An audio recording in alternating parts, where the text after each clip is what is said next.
Steering کے اوپر تسبیح لگی ہوئی ہے الحمدللہ، یہ مطلب ساتھ ساتھ ہوتا رہتا ہے کام یا ڈرائیونگ کے؟ اصل میں دیکھیں ڈرائیونگ کے دوران تو بندہ اور کوئی کام نہیں کر سکتا، تو کیوں نہ ساتھ ساتھ درود شریف بندہ پڑھتا رہے، ذکر و اذکار کرتا رہے۔ یہ شاندار یوں سمجھے ٹول ہے ہمارے لیے درود پاک پڑھنے کے لیے، اللہ کا ذکر کرنے کے لیے۔ امیر علیہ سنت کا ایک جملہ مجھے یاد ہے، آپ فرماتے ہیں تسبیح جو ہے وہ زبان کی لگام ہے۔ جب whenever you have تسبیح in your hand، جب بھی آپ کے ہاتھ میں تسبیح ہوگی نا تو آپ ذکر شروع کر دیتے، خود ہی خود شروع کر دیتے۔ یاد رہے یہاں جتنے زائرین بھی آئے ہیں، قبر پر پیر رکھ کے جانا جو ہے یہ ناجائز اور حرام ہے۔ تو اگر کسی آپ کے رشتہ دار کی قبر ایسی جگہ پر ہے کہ جہاں آپ کو پیر رکھ کے جانا پڑے گا تو فاتحہ پڑھنے کے لیے نہیں جا سکتے، پھر دور سے فاتحہ پڑھ لیں۔ یہ ہمیشہ شرعی مسئلہ یاد رکھیں کہ بیٹا والدین کی قبر کو زیارت کو آئے تو اسے حج مقبول کا ثواب ملتا ہے۔ یہ کتنی بڑی نعمت ہے کہ زندگی میں زیارت کریں تو بھی حج کا ثواب، ان کے مرنے کے بعد ان کی قبر پر آئیں تو بھی حج کا ثواب۔ اور ماشاءاللہ بچہ اگر کوئی شخص اپنے والدین کی قبر پر جمعے کے دن آ کر سورہ یاسین پڑھتا ہے تو اللہ تعالیٰ اس کی بخشش فرما دیتا ہے۔ اور جو اپنے والدین کی قبر پر کثرت کے ساتھ زیارت کو آئے، ہمیں اپنے مرحومین کو نہیں بھولنا چاہیے، تو فرشتے اس کی قبر کی زیارت کو آتے ہیں۔ ہمارے بلیف کو، ہمارے عقیدے کو کیسی شاندار دلیل ملتی ہے کہ جب مسلمان کی قبروں، مسلمان عام قبروں والوں کو یا اہل القبور کہنا یہ سنت رسول ہے، یہ حدیث میں دعا موجود ہے، تو پھر یا رسول اللہ کہنا، یا غوث اعظم کہنا، اولیاء کرام کو پکارنا، اس میں کوئی حرج نہیں۔ اور جب قبر والے عام مسلمانوں کی آواز سنتے ہیں اور پہچانتے ہیں، نبی پاک فرماتے ہیں، تو اللہ والے تو بدرجہ اولا پہچانتے ہیں۔ نبی پاک علیہ الصلوۃ والسلام کا ارشاد ہے کہ میں نے تم کو زیارت قبور سے منع کیا تھا، اب تم قبروں کی زیارت کیا کرو کہ وہ دنیا میں بے رغبتی کا سبب ہیں اور آخرت کی یاد دلاتی ہیں۔ اور سبحان اللہ، نبی پاک علیہ الصلوۃ والسلام فرماتے ہیں جو کوئی شخص ایسی قبر پر گزرے جسے دنیا میں جانتا تھا اور اس پر سلام کرے تو مردہ اسے پہچانتا ہے اور اس کے سلام کا جواب دیتا ہے۔ سبحان اللہ۔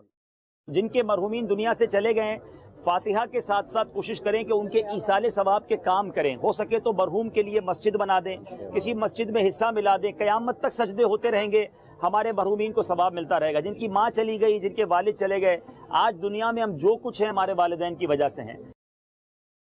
آج دنیا میں ہم جو کچھ ہیں ہمارے والدین کی وجہ سے ہیں۔ آج عید کے دن وہ زندہ ہوتے تو ہم ان کے ہاتھ چومنے جاتے، آج ان سے دعائیں لیتے، ان سے عیدی لیتے، تو اب وہ نہیں ہے تو وہ ہم سے انتظار کرتے ہیں۔ اور یہ بھی یاد رہے کہ مرحوم جو ہوتے ہیں عید کے دن، شب برات، یہ ایصال ثواب کا انتظار کرتے ہیں، ان کی روحیں گھر آتی ہیں کہ ہمارے لیے ایصال ثواب کیا کیا۔ تو بالخصوص ان متبرک راتوں میں، متبرک دنوں میں ہمیں ضرور اپنے مرحومین کو یاد رکھنا چاہیے۔ پچھلے دنوں میں ابھی ایک پرسنالٹی سے دبئی میں ملنے گیا تو مجھے اس نے کمال کی بات بتائی کہ میرے والد صاحب ہمیں بچپن میں قبرستان لے جاتے اور کہتے ہیں مجھے آج جو بھی حلال کمانے کا جذبہ، نیکی کا جذبہ ملا نا، وہ اس ٹیچنگ سے ملا ہے کہ وہ ہمیں قبرستان لے جا کر ہر بار یہ کہتے ہیں بیٹا تم نے بھی یہیں آنا ہے، اللہ تم جو کرنا ہے کر لو، تم نے یہیں آنا ہے۔ تو یہ وہ ٹریننگ ہے، یہ وہ ہمیں میسج ملتا ہے قبرستان میں کہ آج یہ قبریں ہمارے سامنے ہیں، ہو سکتا ہے کل ہمارے لیے کوئی یہاں آ کر فاتحہ پڑھ رہا ہوگا، تو ضرور ہمیں یہاں آ کر عبرت لینی چاہیے۔ میں تو سچی بات ہے جب بھی والدہ کی قبر پر آتا ہوں تو ایک عبرت ضرور لیتا ہوں کہ آج تک کسی قبر پر میرا نام نہیں آیا تھا، یہ پہلی قبر ہے جس پر میرا نام آ چکا ہے، تو آج اس قبر پر آیا ہے، کل اگر قبر ملی تو اس پہ بھی نام آ جائے گا۔ تو اب کس چیز کا انتظار ہے؟ اب توبہ میں تاخیر کیوں؟ اللہ کرے کہ دل میں اتر جائے میری بات۔ قبرستان آ کر بھی لوگ فضول باتوں میں مصروف ہوتے ہیں، ہم نے دیکھا تدفین ہو رہی ہوتی ہے تو موبائل فون پر ہنسی مذاق ہو رہا ہوتا ہے، گپ شپ ہو رہی ہوتی ہے، یہ کیسی عبرت کی جگہ ہے؟ اب تھوڑی دیر کے بعد ہمیں یہاں گرمی لگنے لگ جاتی ہے، رات کو آئیں تو وحشت لگنے لگتی ہے، لیکن دنیا کے جانے کے بعد قیامت تک اپنی قبر میں رہنا ہے، ہم سب کو اس کی تیاری کرنی چاہیے۔ اور نبی پاک علیہ الصلوۃ والسلام کے اس فرمان کو کہ اب جایا کرو قبرستان کہ یہ آخرت کی یاد دلانے والا عمل ہے، لیکن کیا ہم یہاں آ کر آخرت یاد کرتے ہیں؟ جب بھی قبرستان آئیں تو اپنی آخرت یاد کریں۔ اب والدین جن کے دنیا سے چلے گئے وہ غور سے سنیں، میرے آقا فرماتے ہیں جو اپنے والدین دونوں یا ایک کی قبر کی ہر جمعے کے دن زیارت کرے گا اس کی مغفرت ہو جائے گی اور نیکوکار لکھا جائے گا۔ اللہ اکبر، کیا شاندار نعمت ہے والدین، دنیا میں ہوں دیدار کریں تو حج کا ثواب، دنیا سے چلے جائیں ان کی قبر کی زیارت کریں تو بھی اپنا بیڑا پار ہے۔ سبحان اللہ۔ فتاوی رضویہ شریف میں اعلیٰ حضرت امام رسولت لکھتے ہیں کہ مومنین کی روحیں ہر شب جمعہ یعنی جمعرات اور جمعے کی درمیانی رات، روز عید، روز عاشورہ اور شب برات اپنے گھر آ کر باہر کھڑی رہتی ہیں اور ہر روح غمناک آواز کے ساتھ یہ بلند آواز سے ندا کرتی ہے کہ اے میرے گھر والوں، اے میری اولاد، اے میرے قرابت داروں، ہمارے ایصال ثواب کی نیت سے صدقہ خیرات کر کے ہم پر مہربانی کرو۔ خوبصورت وظیفہ ہے قبرستان میں جا کر کرنے کا، وہ بھی عرض کر دیتا ہوں، وہ بھی ہم پڑھ لیتے ہیں جب آئے ہیں تو، کہ نبی پاک علیہ الصلوۃ والسلام فرماتے ہیں کہ جو شخص قبرستان میں داخل ہوا اس نے سورہ فاتحہ، سورہ اخلاص اور سورہ تکاثر پڑھی، اور پھر یہ دعا مانگی کہ یا اللہ میں نے جو کچھ قرآن پڑھا اس کا ثواب اس قبرستان کے مومن مردوں اور مومن عورتوں کو پہنچا تو سب کے سب جو مردے ہیں ایصال ثواب کرنے والے کے سفارشی ہوں گے۔ ماں باپ کو ہمیشہ دعاؤں میں یاد رکھیں، حدیث پاک میں آتا ہے کہ بندہ جب ماں باپ کے لیے دعا ترک کر دیتا ہے اس کا رزق قطع کر دیا جاتا ہے۔ کئی لوگ رزق کی بے برکتی کی بات کرتے ہیں، چیک کر لیں کہ ہم نے اپنی دعاؤں میں اپنے ماں باپ کو رکھا ہے کہ نہیں۔ اچھا، لوگ اپنے لیے کفن تیار رکھتے ہیں، اس میں حرج نہیں ہے، مگر قبر کھدوا کر نہیں رکھنی چاہیے۔ کچھ لوگ قبر تیار کر کے رکھتے ہیں، قبر کھدوا کر رکھنا بے معنی ہے، کیونکہ یہ معلوم نہیں کہ کہاں اس کی تدفین ہوگی، کہاں اس کا انتقال ہوگا، تو قبر وغیرہ کھود کر نہیں رکھنی چاہیے۔ میرے آقا فرماتے ہیں جو شخص جمعے کے روز اپنے والدین یا ان میں سے کسی ایک کی قبر کی زیارت کرے، اس کے پاس سورہ یاسین پڑھے، وہ بخش دیا جائے گا۔ والدہ کے انتقال کے بعد ایک اور کمال یہ ہوا کہ کئی ہمارے خاندان میں بھی اور کئی اور جگہوں پر سے بھی اطلاع آئی کہ اسلامی بہنوں نے اپنے بچوں کو کہا ہمارے بچوں کو دعوت اسلامی میں لے جاؤ، کہ جب بچہ دعوت اسلامی میں ہو تو ماں کو اتنا فائدہ ملتا ہے، اتنے لوگ اس کے لیے دعا کرتے ہیں، اتنا ایصال ثواب۔ باپا نے ماشاءاللہ جو جنازہ پڑھایا تو میرے اپنی فیملی کی کئی فیملیز نے رابطہ کیا کہ آپ ہمارے بچوں کو بھی دعوت اسلامی میں لے جائیں، تو ہمارے بچے نیک ہوں گے تو ہمارے مرنے کے بعد بھی تو ہمیں کام آئے گا۔ تو یہ واقعی سوچ ہونی چاہیے، اور الحمدللہ یہ مدنی ماحول کی برکت ہے۔ اللہ کی رحمت اتنی بڑی ہے، ابھی میں وہ حدیث پاک پڑھ رہا تھا کہ اگر کوئی بچہ نفلی حج کرنے جائے اور ماں باپ کے نام کا حج کرے، اپنے حج کا ثواب تو ملے گا، والدین کو حج کا ثواب ملے گا، اس بچے کو 10 حج کا ثواب ملے گا، ملٹی پلائی ہو کر ملے گا گویا۔ تو یہ تو وہ نعمت ہے کہ ایصال ثواب کر ہی جائیں، اپنی نماز پڑھ کے ایصال ثواب کر دی، درود پڑھ کے ایصال ثواب کر دیا، نیکی کے کسی اجتماع میں گئے، سنتوں کے اجتماع میں اس کا ایصال کر دیا، تو روز تحفہ بھیجیں امی ابو کو۔ میری والدہ نے تو یہ کیا تھا کہ وہ اپنی جو ہے نا وصیت ہی کر کے چلی گئی کہ میرے چھوڑے گئے مال کا ایک تہائی جو ہے وہ دعوت اسلامی کو دے دیا جائے۔ اللہ کی رحمت سے لاکھوں روپے امی کے الگ ہو گئے، اس پہ کسی کو کوئی اعتراض ہی نہیں تھا، وہ تو تھے ہی امی کے تھے، اور ہم نے وہ دے دیا الحمدللہ۔ تو اگر یہی کام ہم بھی کر جائیں نا، امیر علیہ السلام نے ایک بار مدنی مذاکرے میں ترغیب دلائی تھی کہ اپنی وصیت لکھ جائیں، اور یہ سب سے اچھا طریقہ ہے کہ بھائی پتہ نہیں مرنے کے بعد بچے کریں نہ کریں، ہم اپنا کام اپنی فکر خود کر لینا۔ ایک مسلمان کے لیے جو سب کہہ سکتے ہیں کہ بڑی بنیادی بات ہوتی ہے وہ ہے اس کے رب کی رضا۔ یعنی ہم دنیا میں بہت ساروں کے لیے کام کرتے ہیں کہ وہ راضی ہو جائے، خوش ہو جائے، اور سب سے بڑھ کر رضا اور سب سے بڑھ کر خوشی یقیناً اللہ کی رضا میں ہے۔ ہمیں اس رب کی رضا کے لیے، میں کہوں کہ اسی رب کی رضا کے لیے ہی کام کرنا چاہیے کہ بندے بھی اس کے، کہ بندگی یہ ہے کہ تیرا رب تجھے جب جہاں دیکھنا چاہے تو اس وقت وہاں نظر آئے، اور تیرا رب تجھے جب جہاں دیکھنا پسند نہیں فرماتا تو وہاں اس وقت نظر ہی نہ۔ تو یہ اللہ ہمیں اپنی حقیقی بندگی عطا فرمائے۔ میں پچھلے دن ایک پوسٹ پڑھ رہا تھا، پوسٹ پہ لکھا تھا کہ کیا بات ہے کہ جب مجھے مصیبت ہوتی ہے، پریشانی ہوتی ہے تو میرا رب میری نہیں سنتا۔ جواب دیا کہ جب تو گناہ کرتا ہے تو تیرا رب مصیبت تجھے کب پکڑتا ہے؟ اللہ اللہ اللہ۔ اللہ تعالیٰ کا صفاتی نام ہے حلیم، کہ اللہ تعالیٰ حلم والا ہے، معاف کرتا ہے، ڈھیل دیتا ہے۔ یعنی جب تم اپنے رب کی نافرمانی کرتے ہو تمہارا رب تمہاری اسی وقت گرفت نہیں فرماتا۔ اگر علم ہے، معلومات ہے صحیح طور پر، تو یہ فیصلہ کرنا کتنا مشکل ہے کہ میرا رب کس میں راضی ہوگا۔ جس میں اللہ راضی ہو رہا ہے نا، بظاہر آپ کو کتنا ہی اس کا نقصان نظر آ رہا ہو، کتنا ہی نقصان نظر آ رہا ہو، جب آپ نے رب کو راضی کرنے کے لیے سب گوارا کر لیا تو اللہ تعالیٰ آپ کو رسوا نہیں ہونے دے گا، اللہ آپ کو ناکام نہیں ہونے دے گا۔ خلاصہ حدیث کا، بندہ کوئی کام کرتا ہے کہ اس کام کے کرنے میں رب ناراض ہوتا ہے، لوگوں کو راضی کرتا ہے، نتیجہ یہ نکلتا ہے کہ اللہ تعالیٰ بھی اسے ناراض ہو جاتا ہے اور مخلوق کو بھی اسے ناراض کر دیتا ہے۔ اور کچھ لوگ ایسے ہوتے ہیں جو اللہ کو راضی کرتے ہیں، مخلوق کو ناراض ہوتی ہے تو ہو جائے۔ اس کا نتیجہ یہ نکلتا ہے کہ اللہ تعالیٰ تو ان سے راضی ہوتا ہے،